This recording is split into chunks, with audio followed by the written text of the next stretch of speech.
Welcome to the party. I'm not here right now, but I want you to listen very carefully. These guys are very funny, so pay attention. Enough talk. It's showtime.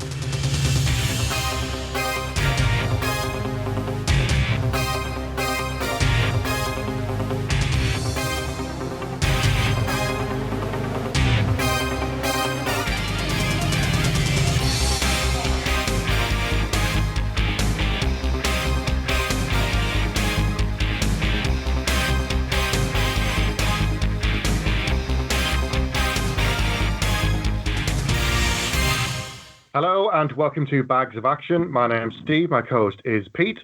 Hello. This episode we have a special guest host with us. It's David Stokes. Hello there.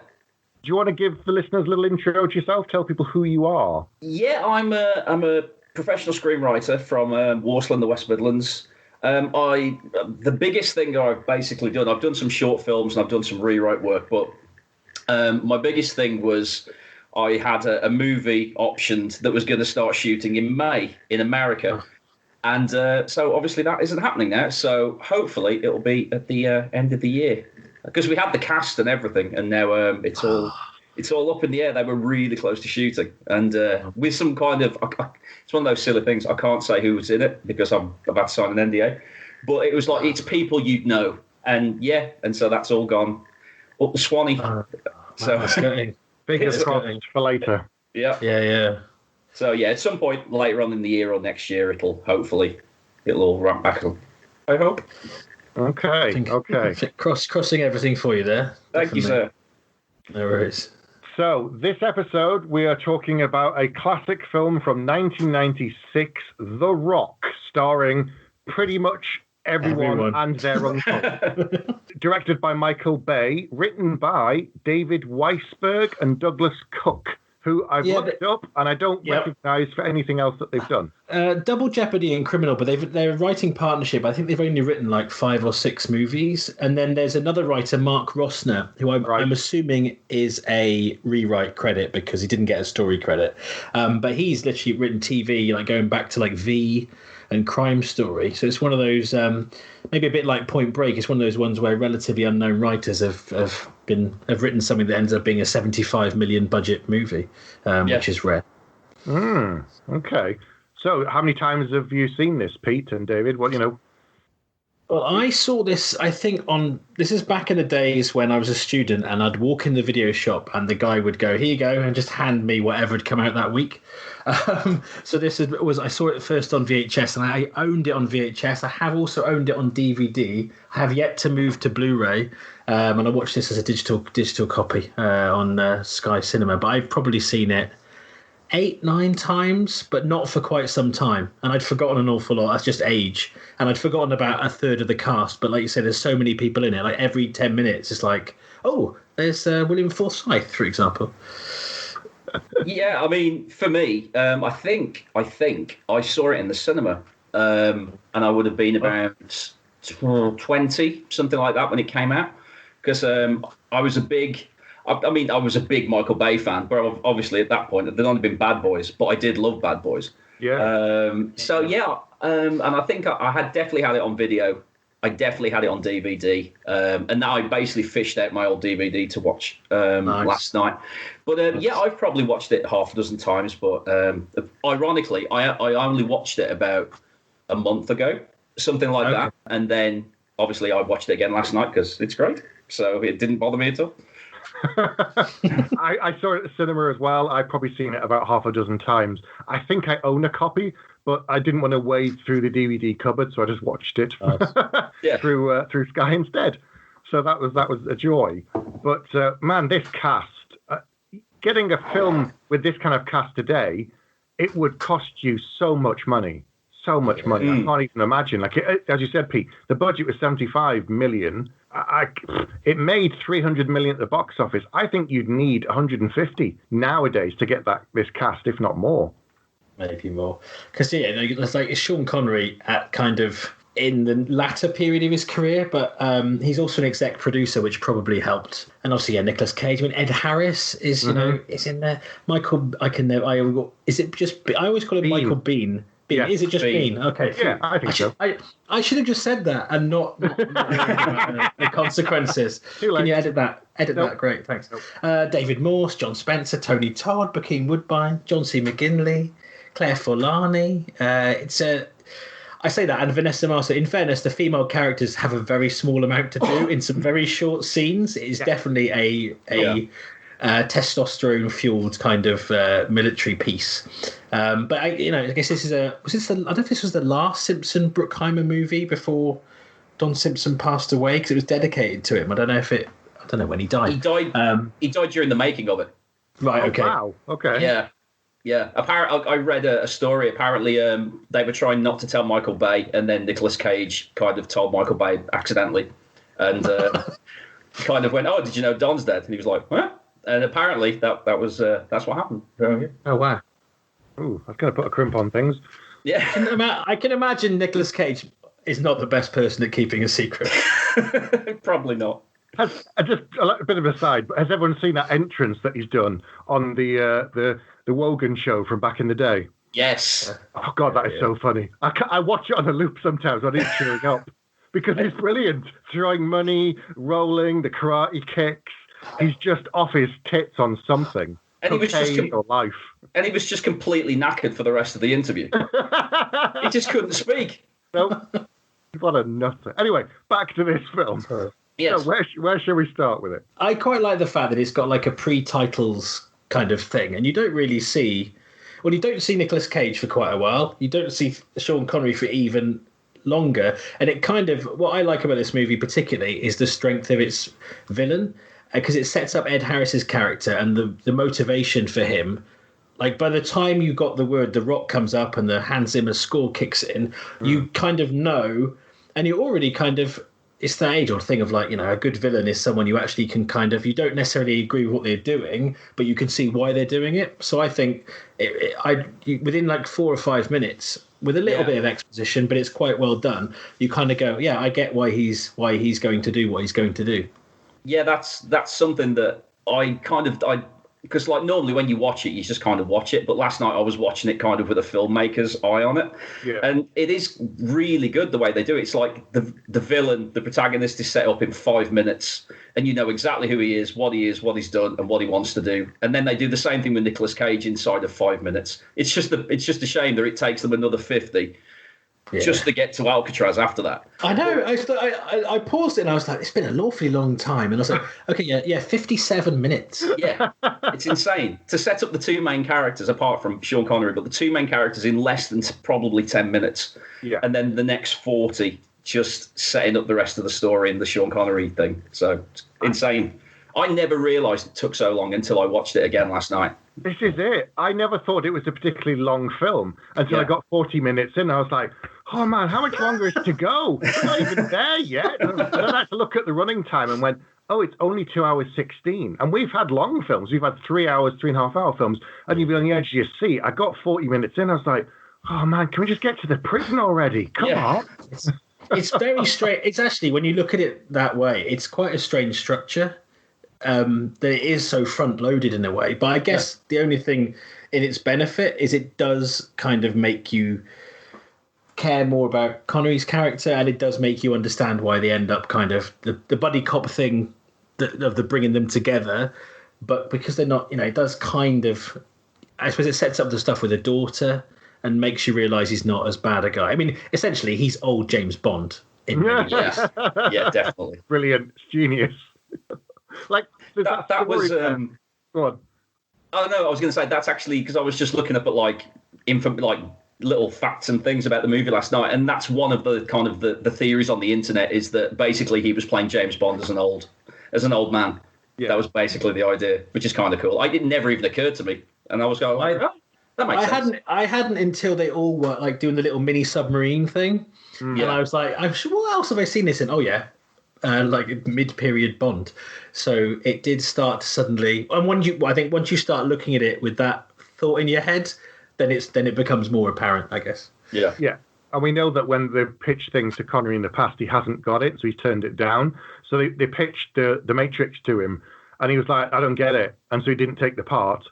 And then they must have just gone to him, it's a rock, it's about this. And he goes, well, what is it? Old James Bond. Yeah, I'll do it. Okay. If you can keep it simple and tell him what it's about, he's in. Like, he didn't understand League of Gentlemen, but he thought, well, I passed on that Matrix thing, so I'll do that one instead. That's such a shame for that to be the latter part of his legacy. It's like, it's an amazing book, but that film, man. Oh. Yeah, I've never seen it. Never seen it. I saw the trailer and it was weird. The trailer kind of looked cool to me, and then I saw all the reviews and I was like, no, okay, I won't watch that one. Bits of it are good. As a whole, it's absolute toilet. But there you go. I think it doesn't help. It doesn't help if you've read the books. Because I read the books and loved them, and then I'm like, okay, this is just a very loose premise done in a very different way. But yeah, anyway, back to The Rock. So we have Nicolas Cage, who is a FBI agent and a specialist with chemical weapons. Yeah. Yes. And a Beatles vinyl obsessive. I love the fact this feels like, again, someone's gone, right, screenwriting. Hang on a sec. Okay, give the character some kind of quirk so you remember, you know, okay, yes, he's into music and plays his guitar and he's got his vinyl and stuff, which was probably a more of a slightly outlandish thing for the character then. Now it just means he's a bloke at that age. Pretty much. But I think then it was probably a bigger deal to, he's into vinyl and he really knows all the Beatles songs and stuff. But Stanley Goodspeed, Godspeed. Yes. Goodspeed. Apparently his name was going to be Bill, and Nicolas Cage changed it.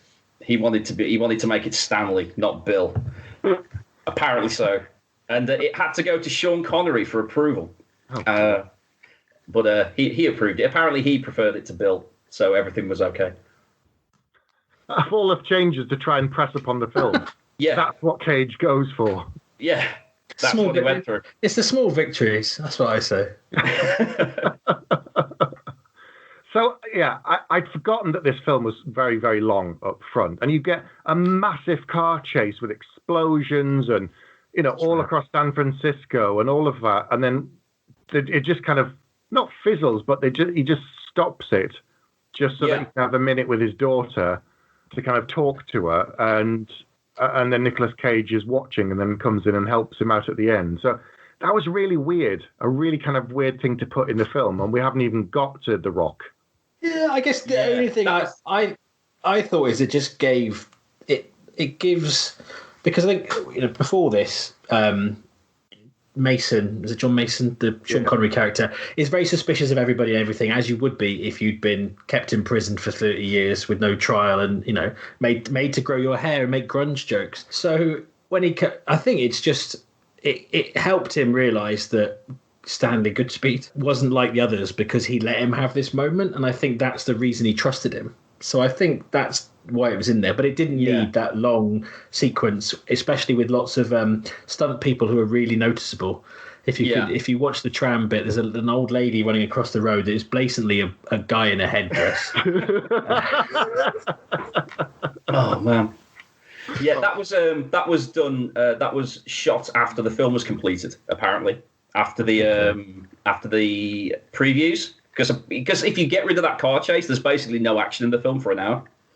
No, that's true. Basically, and so I'm assuming Sean Connery always escaped and he always went to his daughter. But I think the car chase was kind of just shoehorned in the middle of it, just to kind of give it an action beat. Because I agree with you. I think that's why he went to his daughter, and that's why you get Nicolas Cage that moment of kind of being quite nice to him, even though he'd just been punched in the face, which is weird. But apparently so. Apparently, all the previews hated it because there was no action in the action film for the first hour. So rather than trim it down, they made the film even longer. They made it longer by having a 5-minute car chase. That's what you should do, right? Okay. That's what Michael Bay does. Well, yes. Yeah. True. Oh. Yeah. And we saw a glimpse of Xander Berkeley from 24 and Walking Dead in the early scenes in the laboratory, I believe. I think he was his boss. I think so, yeah, when they're trying to defuse the bomb that melts the gloves and everything. And his colleague, I don't know who the actor is, but I know he was the childminder in Jerry Maguire. Right, okay. Yes, he was. Well done, Pete. Well done, good call. I literally watched I rewatched Jerry Maguire last week, so that's the reason I know that. Well, I also noticed one of the FBI agents was Moz from White Collar. So there you go. Oh, nice. It was the lawyer. He's the lawyer, actually. He says, I'll, and he walks out, and then they tear up the thing that he's the pardon for John Mason. So there you go. Deep cuts. So, was this filmed in Alcatraz or just a very good set that looked like Alcatraz? Do we know?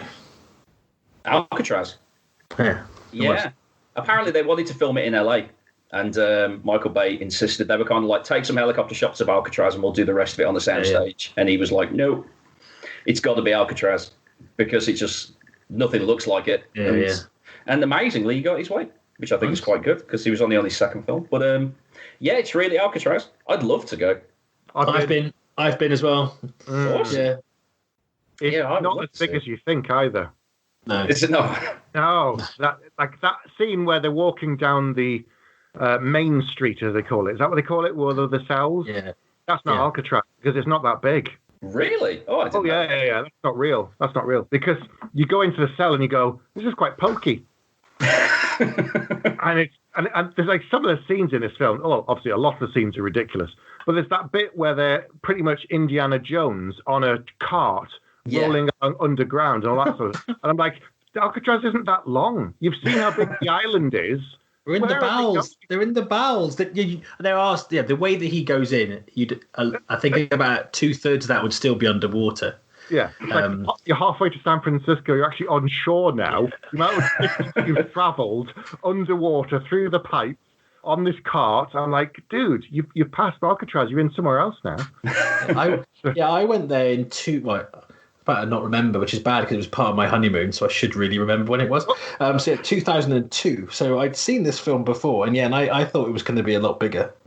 Yeah. The back of this movie. But, yeah. The other one is probably slightly more accurate. Birdman of Alcatraz with, is it Clint Eastwood? Yeah, Clint Eastwood. Yeah. That's slightly more accurate, I think. Well, in lots of ways, to be honest. Yeah, so it starts with a tour trip. So that was like when I did the tour of it, like a few years after this came out, I was like, oh, but if Ed Harris turns up now, I'm not going to be happy. They didn't lock us in the cells. That's what we didn't. Didn't get that when I went. We like to walk in and walk out. That was it, basically. Yeah, maybe this is why after this film people are like, no, thank you. All right, cheers. I'm not that keen to meet Nicolas Cage. So we talk about this a lot, that when we see films at the time, we're often quite amazed by them. But then years on with hindsight, the scores tend to usually go down, I would say. But back in the day, can you remember what your first impression was of this? I loved it. I thought it was fantastic. I mean, I still think it's good. Obviously, I don't think it's quite as good as I used to. But I remember, being like walking out the cinema and just probably wanting to just go in and watch it again. Because it was just like, I was really, really, really into action movies. I still am, but I was, anything with action and I would watch. And so it was just, they had a ton of stars in it and it looked really good. It looked like a Tony Scott movie. Yes, basically. It did. And I thought it was great at the time. Similar for me, really. And I remember going, well, there's this Bad Boys film and there's this rock film. This Michael Bay, I think pretty sure he's going to go on to be my favourite filmmaker of all time because, this trajectory is absolutely okay. Yeah. Did I grow out of you, Michael, or did you grow out of me? I don't know. Yeah. You couldn't stand the test of time, Pete. I'd forgotten how many of the kind of slow-mo, stand-up, slowly, kind of John Woo-esque thing which he definitely does in the Bad Boys movies. There's lots of like the shots where they kind of spin around, where the two of them get up. Mm-hmm. And have you both seen the new Bad Boys movie? No. Yes. Yeah. Yes. Okay. So there's a lot that there's kind of almost like not a parody, but they've lent into what would Michael Bay do? Absolutely, very much, and they do that a lot in that. But I'd forgotten in this, you get the same thing with Nicolas Cage. You get the moment at the end of the tram thing. I think it's then where he stands up and kind of looks a bit more like he knows what he's doing, which is much too early in the film, really, for that to happen. And then near the end, I think with the chemicals and stuff, he does this kind of slow, kind of stand-up thing. And again, I thought that was amazing and really cool. But again, it was also during my John Woo kind of obsession phase, so I guess it was just like slow-mo. That's what you need to do in action movies. Lots of fast action and then slow it right down. Definitely. Yeah, I mean, it was one of those things like when he did it in like Bad Boys and in The Rock, it was like a really cool shot because no one had really done that.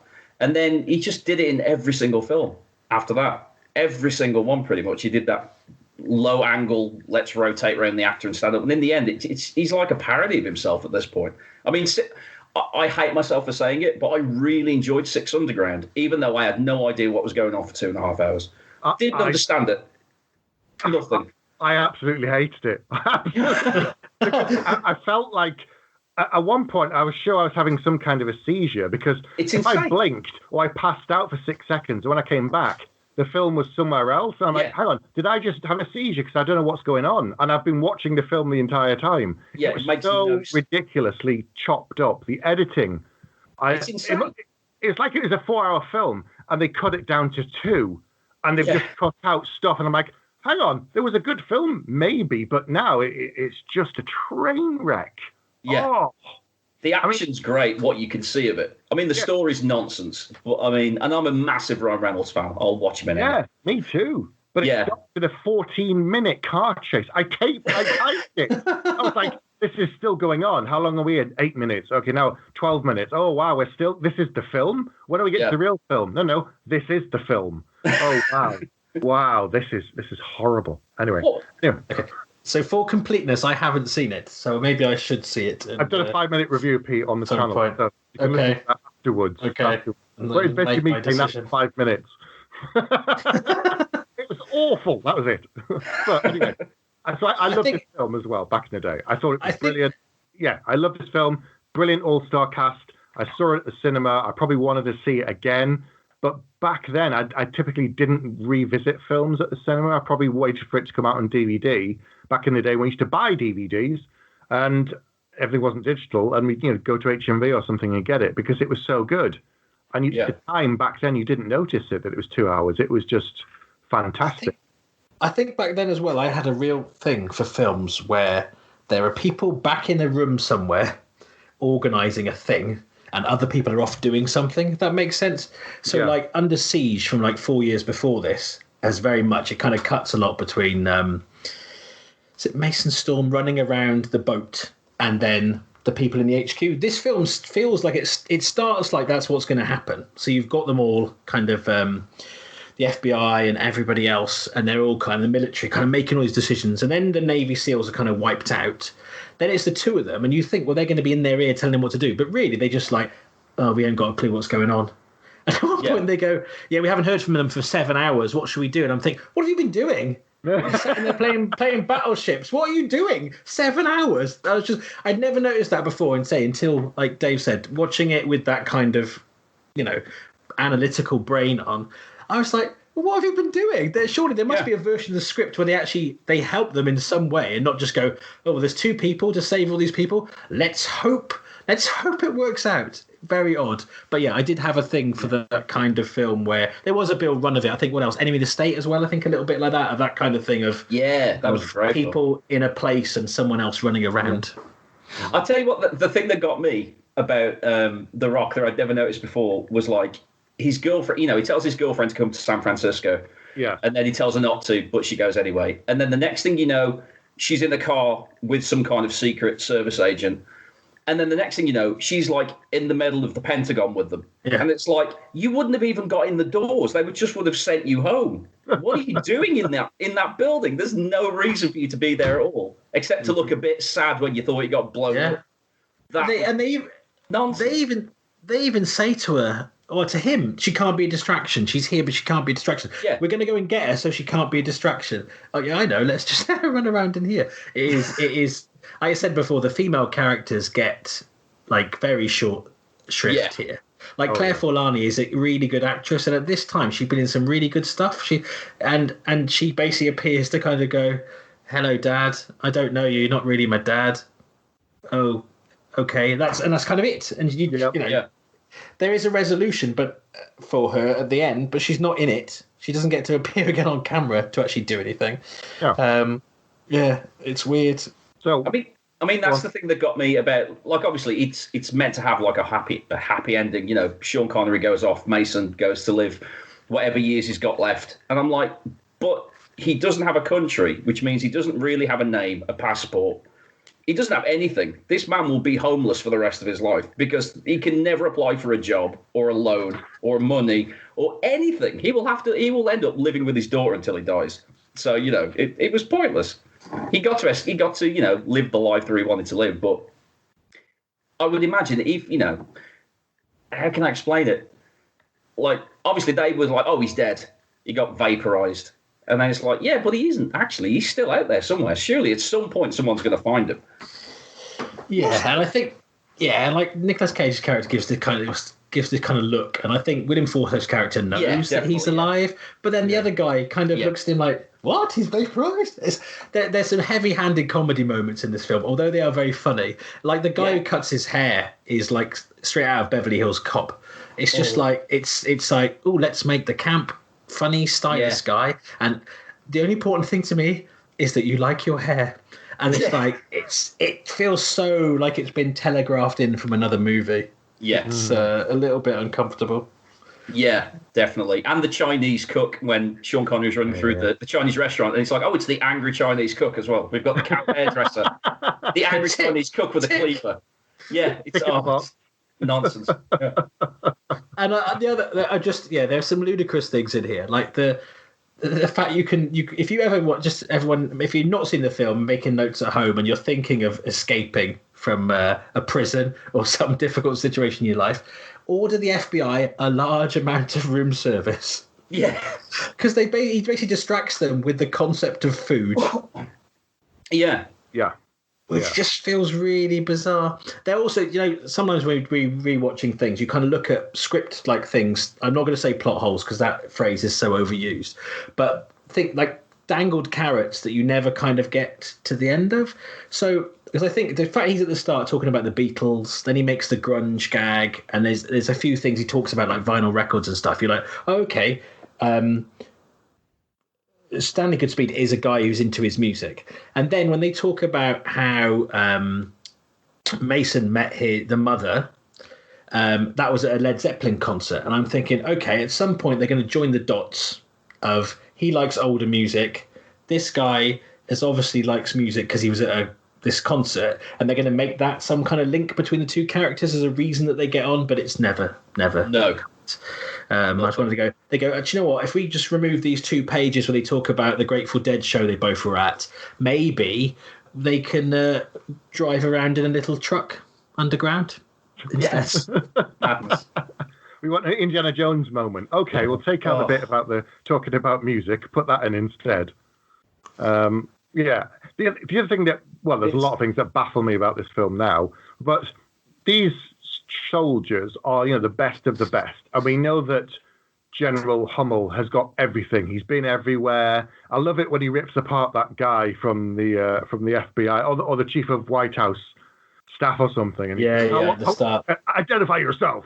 He says, oh, so-and-so, 33 years old. Okay, when you were 33, I was doing this in Vietnam and blah, blah, blah. But then as it goes on, you think, hang on.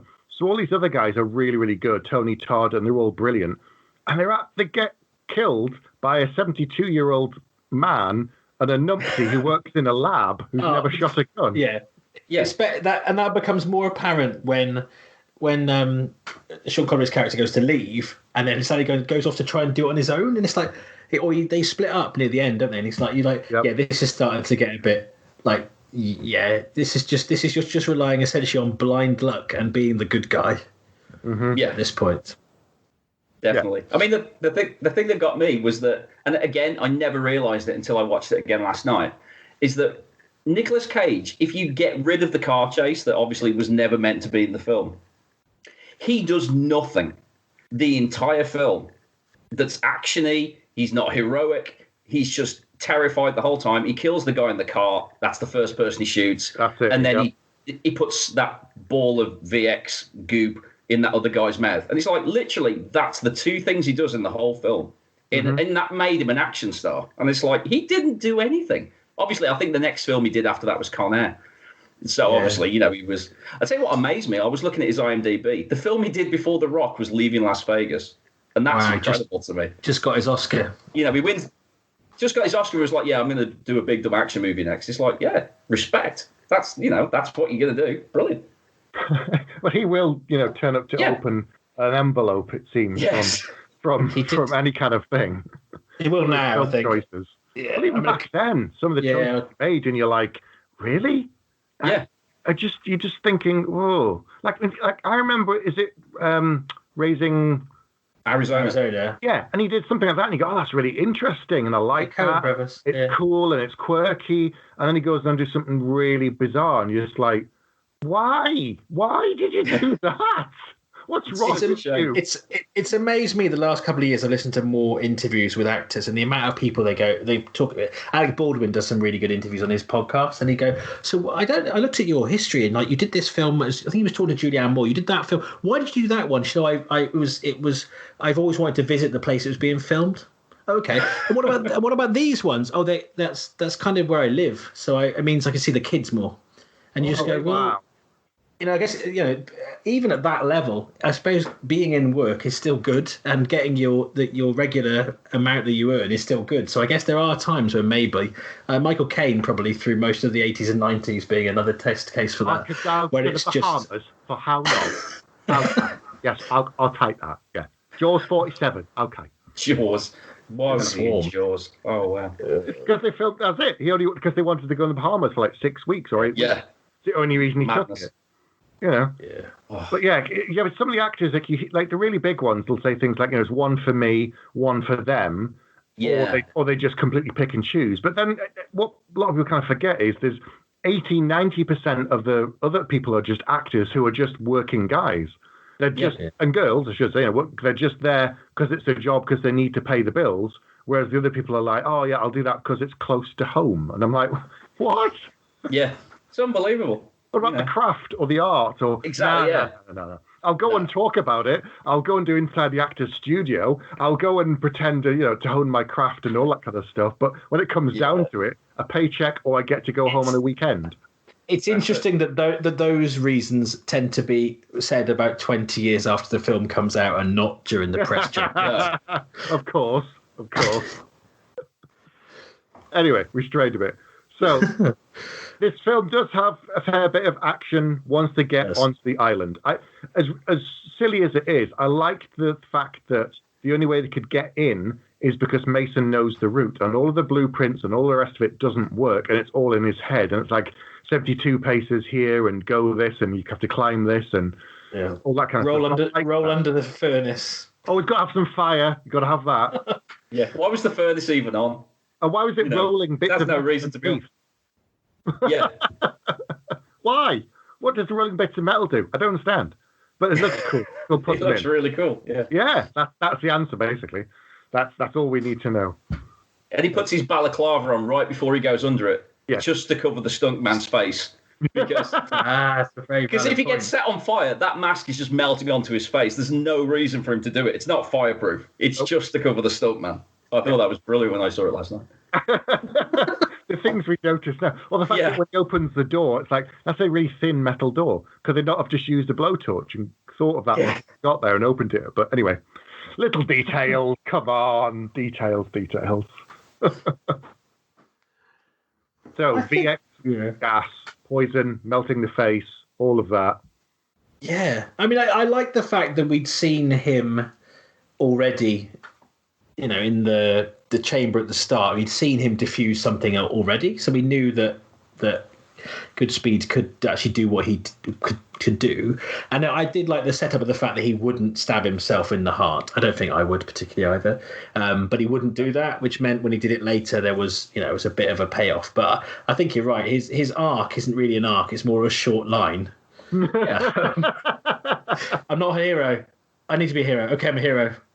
It's but it would be nice if there was a little bit more. I don't know. I'm a sucker for a training montage. They had time at some point to have like Connery giving him some kind of munitions lesson or something that would pay off later. That would have been quite nice. Yeah, I mean, don't get me wrong. I love Nicolas Cage's character. because it's so unusual. Because especially coming out of the 80s and everything, everyone was like a super alpha male, and then it's like, I'm just going to be the coward for 2 hours, and it's like, that's brilliant. He does nothing. It's all down to this pensioner who probably hasn't even walked more than 50 paces in 30 years. And it's like, I thought it was as much as it's kind of like, well, he doesn't do anything.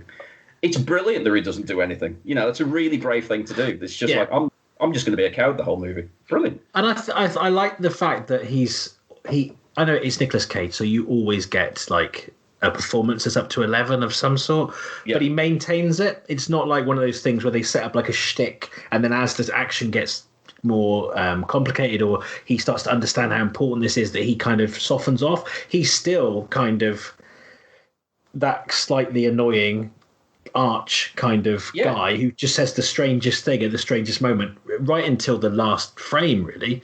Even in the kind of epilogue, running away from the church and getting in his old car, he's still the same guy, which I like. I like the confidence in that. Yeah, I like the confidence of that, because a lot of films will kind of start off with somebody that's he was bumbling, but now he's proficient, or he said the wrong thing, but by the end he's learned tact or whatever. But I like the fact that it was he had learned to be more heroic, but he's still very much himself. I think right the way through the movie. There's as you said, there's such a huge cast. They don't really get much to do. Like Tony Todd is completely wasted.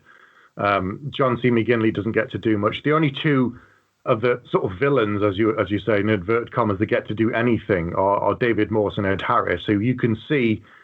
I mean, you can see they've got a friendship. You can see they've got a relationship, and some of the lines that they have between the two of them are, very, very testosterone fueled. But there's something there between them. Like as you said, you sympathise with Ed Harris because he's doing it for the money, and he says, he's doing it for the people. And he clearly doesn't actually want to kill anyone because he turns off the missile, and he's not going to do it.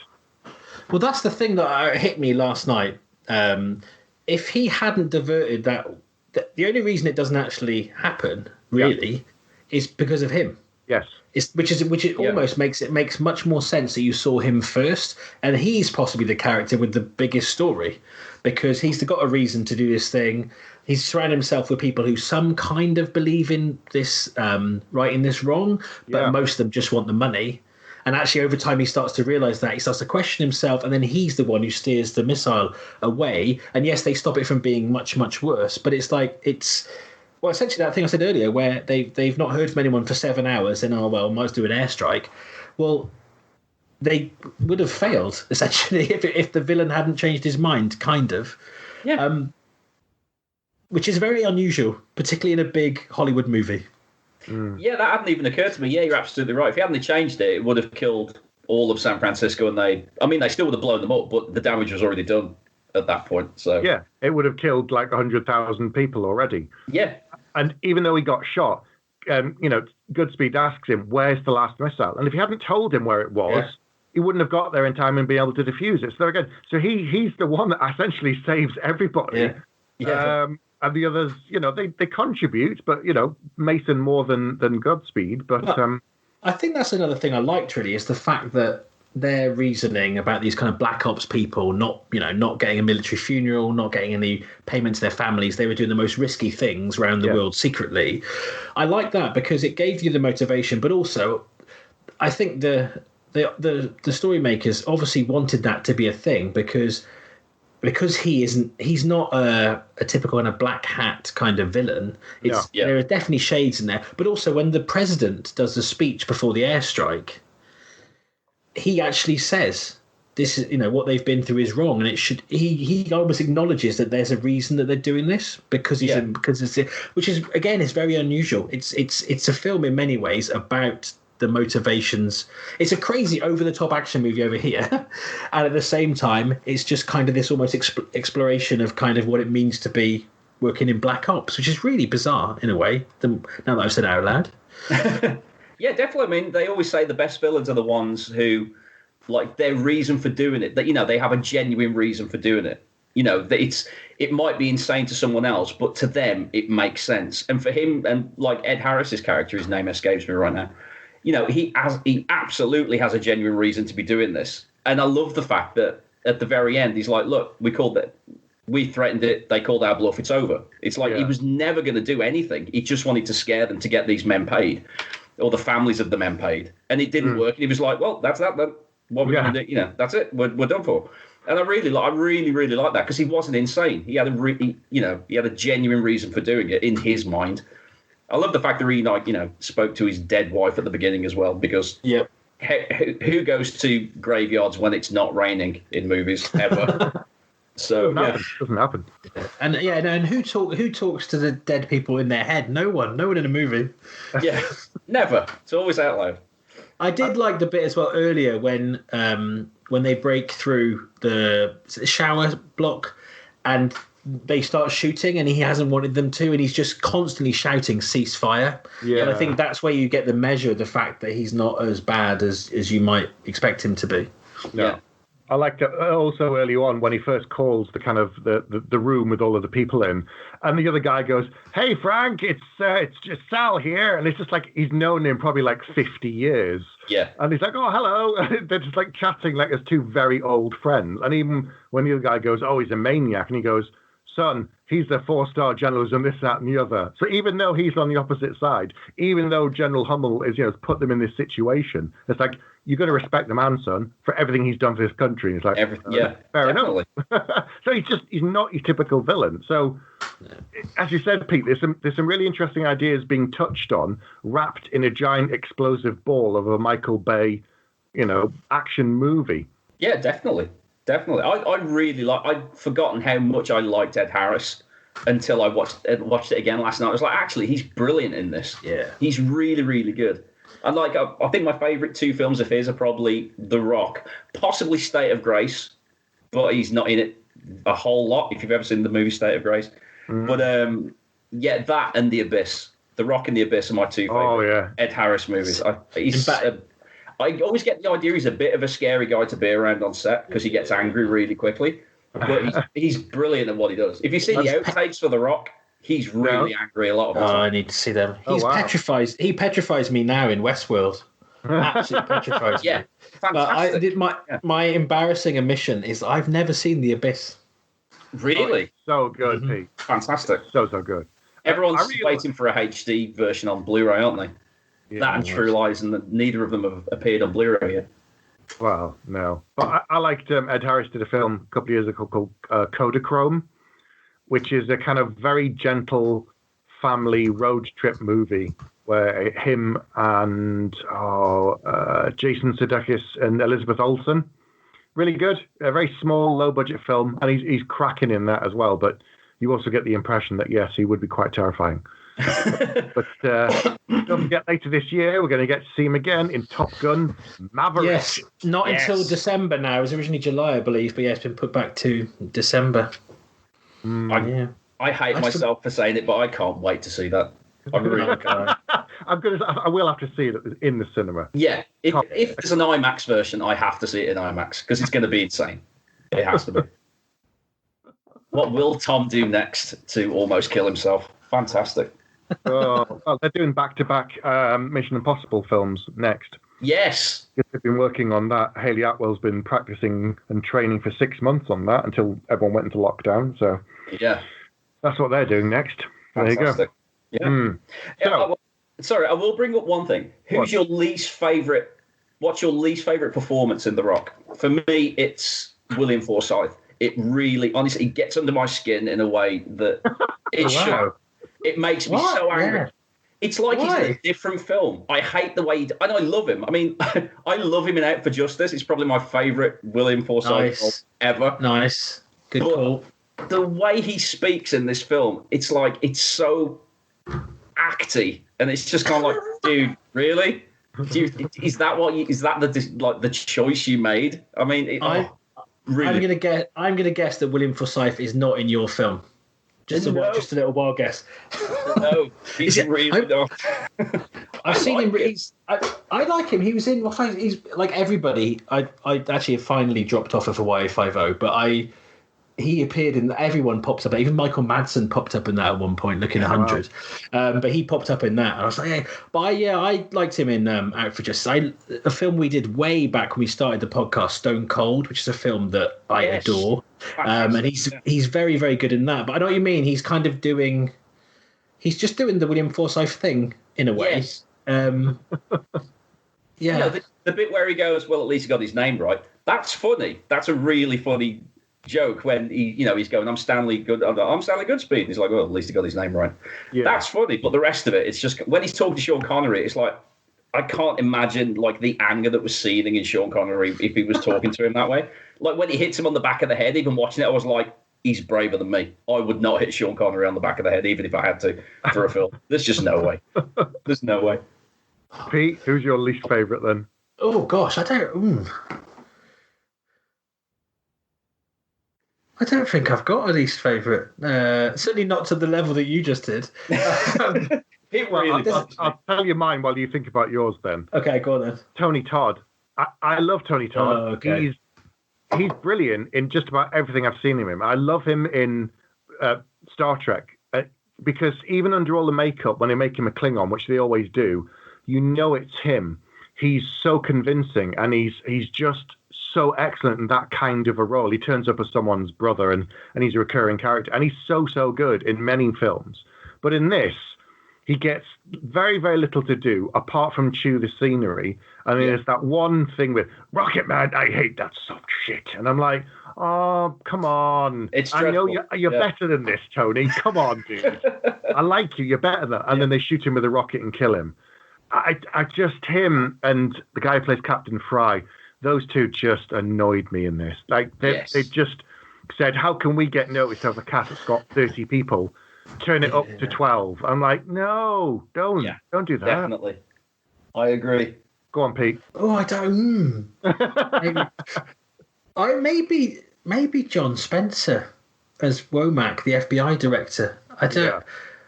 But I don't know if part of it could be just very good acting because he does get under your skin and you just find this kind of smarmy kind of. And maybe it is that. Maybe it's that. But I don't know. It's you've probably picked the two that are genuinely the right answer. But yeah, I think there's just something about him that's a little bit. Yeah, it's weird because tonally the film at times is a little bit all over the shop. So I guess it's the people who are on screen. I mean, let's flip that round then. So in terms of what do you think the best performance is then, guys? I mean, for me, it's probably Sean Connery because I mean he's basically sleepwalking through it, but it's still Sean Connery in an action movie. It's he's really not trying. He's just Sean Connery. That's all he is. But that's enough for me because he's brilliant. He finally gets to be someone born in Scotland, which is good. Yes. That's good. It's good to know. Brilliant. Fantastic. There's a weird link that when I watched this, it suddenly occurred to me of something that when they think he's abandoned them, and then he opens the door and he says, "Welcome to the Rock." And I thought, oh, that rang in my head most recently when I saw Suicide Squad, probably 2 years ago, when Will Smith goes, "We're the bad guys." And I'm like, who are you telling? Who are you talking to? Stop saying it. It's for the trailer. That's all it's for. Exactly. Yeah. And I'm like, oh. Yeah, it's dreadful. I mean, my favourite joke in the whole film of The Rock is Sean Connery, just after they've almost got blown up and they're in the tunnel, and Nicolas Cage is like, "You're actually enjoying this?" And he's like, "Well, it's better than my normal day, avoiding reading philosophy and avoiding gang rape in the showers, but that's less of a problem these days. I think I'm losing my sex appeal." And it's like, honestly, I still love. It's probably my favourite line in the whole film. I still think it's brilliant. And it's just a sex appeal. It's just hearing them say that. Yeah. And he gets some very funny. He's got a wonderful dry wit because he delivers. Like even just he's a very funny swearer. Yes. That's with some people dropping the F-bomb. I'm like, oh no, but other people, it's the funniest thing in the world. Yes. And no, we're going to go back to another film we did right back at the very start of when we started the podcast, Blind Fury. I will still very often say shit, fuck, because in that film it's hilarious. But when you say it to someone who doesn't know, it just seems like you're being very strange. Anyway, sorry, but he drops the F-bomb in a myriad of hilarious ways. So Sean Connery, I think, is amazing in this film, but I think Ed Harris owns this movie because he at times you think, is he going to lean into like the scenery chewing kind of villain thing? But he's not. He's nuanced, and you can almost. I love it when you can see a character thinking. If that makes sense, not thinking of their lines, but you can see them kind of. You can see there's something going on behind his eyes that isn't necessarily what he's saying, and he's almost doing that through the whole film. And like you said before, at the end when the kind of facade drops, and he's like, "Well, yeah, we gave it a go." I believed in that person. He's probably the most rounded character that is less caricature. I kind of went, "Yeah, I actually buy that person exists." If that makes sense. Yeah, he's brilliant in it. I mean, that's the thing. Is like Sean Connery is probably my favourite character in the film. But I mean, in terms of an actual performance, Ed Harris he beats every single person in that film for me. Yeah, he does. Absolutely, he's fantastic in it. Yeah, really. I mean, David Morse is brilliant too. As this kind of second, I love David Morse in. Yes, so good. But yeah, they did. I'd go with Ed Harris too, but. I was quite disappointed. Like, Michael Biehn didn't get more to do in this because he's a good actor too. And one of my favourite films that I don't think we've ever done, Pete. Did we ever do it? Tombstone. No, we haven't done. I'm aware of your relationship. It's my favourite Western ever. And Michael Biehn is incredible in that. But then you go back to things like The Terminator, and he's so good in that too. Did you see that he's been cast in The Mandalorian season 2? Yes. So I'm looking forward to that. So, I mean, are we Michael Bay fans? Could you say what your favourite Michael Bay movie is? Oh. Mine could be Pain and Gain. Ooh, I really like that. Yeah. I didn't see that coming. Probably Bad Boys. I'd probably say. Actually, yeah, you know what? Pain or Gain or Bad Boys 2, because it's just insane. Bad Boys 2 is just, it's a movie that you can smell the coke on the screen. It's just insanity. No one should be given that much money to make a film that insane. But what would you favourite? I mean, I hated the Transformers movies. Yeah, every single one. I didn't mind the first one. I watched the second one and thought it was one of the worst things I'd ever seen. I've literally gone no further. I just put a pin in it and went, it's not for me. Yeah. Apparently his next film is called Robo-Apocalypse, which I'm assuming has some loose link to that. Maybe he's the robot guy now. I'm not going to say because it might spoil the end of this episode. Okay. I'd probably say Bad Boys, I think probably my favourite. But as like Pete, early on I thought, I'm going to watch every film this guy ever makes. I'm going to love them. And I just tailed off really quickly. Yeah. Because it was like, what was after Armageddon? It was Pearl Harbor. Yep. What was after Pearl Harbor? Bad Boys 2. Oh, Bad Boys 2. So Pearl Harbor, no. I was back on board for Bad Boys 2. When was The Island? That was next. Yeah. If you skip the Lionel Richie collection, which is on IMDb, then it was The Island. Yeah, I'm. No, those are the two that left me just nothing. Pearl Harbor, the Transformers movies, The Island. But the rest of them, despite my better judgment, I've kind of enjoyed all of them. At some point, I need to watch Armageddon with the Ben Affleck commentary. Yes. Apparently, it's one of the funniest things ever. Yeah, with the commentary, not with just film. I think I've seen it once, and that was enough. Madness. Right, it looks like we're kind of tailing towards the end. So are we ready to give this film some scores? Yeah. Enough with the yak. What is your score? Okay. As the guest, do you want to go first, Dave? So 1 to 5, 5 being the max, and no half bags. Oh, you see. I was just about to say that, yeah. It's a tough thing. You see, because 3 doesn't seem fair and 4's too many. So I hate, this is my dilemma every episode. Yes. I think Steve created the no half bags thing purely to make my life difficult. Yeah. So I'm gonna have to say 3, but I think it's better than average. It's definitely better than an average film and an average action film. Okay, Pete. Okay, well, this film is ludicrous in many ways. We've kind of picked on a lot of the holes. It's got a decent budget. It's got a brilliant cast. Sean Connery, Nicolas Cage, Ed Harris, all doing a great job. I really like it, and I think, I would say this is tied with Bad Boys probably as my favourite Michael Bay movie. I have the same dilemma, but I really enjoyed it watching it again, and I love the fact that it kind of, we said before about Michael Biehn not being in much, I think it tried to make you think you're watching it for the first time, you're expecting this Navy SEAL team to be like aliens or something, that it's going to be about them. But seeing them picked off so early kind of gives you a different movie than you're expecting.